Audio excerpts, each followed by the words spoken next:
உலகத்திலேயே மிக நீளமான சிங்கிள் ரோப் கார் எங்கே இருக்குது தெரியுமா? வியட்நாமில் இருக்க பனா ஹில்ஸ் தாங்க. அங்கே தான் நாங்கள் லாஸ்ட் டே விசிட் பண்ணியிருந்தோம். மார்னிங் 8:30 9 போயிட்டா ஈவினிங் 4 வரைக்கும் நம்ம எல்லாத்தையுமே சூப்பராக என்ஜாய் பண்ணலாம். இது ஒரு தீம் பார்க் மாதிரி தான் இருக்குது.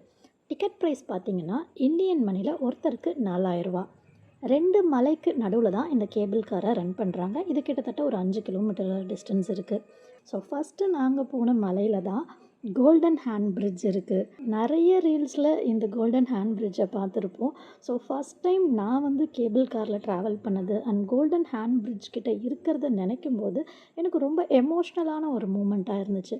பிகாஸ் இந்த மலையோட உயரமும் நானும் லைஃப்பில் ஏதோ ஒரு உயரத்துக்கு வந்திருக்கேன் அப்படின்னு சிம்பாலிக்காக சொல்கிற மாதிரி இருந்துச்சு. வீல் சேர் ஃப்ரெண்ட்லியாக இருக்குமா அண்ட் கேபிள் கார் வந்து மூவ் ஆகிட்டே இருக்குமே, எப்படி நம்ம உள்ளே போகிறோம்னு சொல்லிட்டு கொஞ்சம் நர்வஸாக இருந்தேன். பட் 80% இங்கே வந்து வீல் சேர் ஃப்ரெண்ட்லியாக தான் இருந்துச்சு. 2-3 இடத்துல மட்டும் எஸ்கலேட்டர் யூஸ் பண்ணுற மாதிரி இருந்துச்சு. அதுக்காகவே இங்கே டிஃப்ரெண்ட்லி ஏபிள்டுக்கு ஸ்பெஷல் என்ட்ரி அண்ட் நிறைய ஸ்டாஃப்ஸ் இருக்காங்க. அந்த அளவுக்கு இந்த கவர்மெண்ட் வந்து டூரிஸ்ட்டோட சேஃப்டியை வந்து என்ஷூர் பண்ணுறாங்க. 1500 மீட்டர் உயரத்தில் கேபிள் காரில் ட்ராவல் பண்ணிக்கிட்டு அங்கே இருக்கிற அருவி காடெல்லாம் ரசிச்சுக்கிட்டே டான்ஸ் பண்ணிக்கிட்டு இருந்த அந்த மூமெண்ட் ரொம்பவே மேஜிக்கலாக இருந்துச்சு.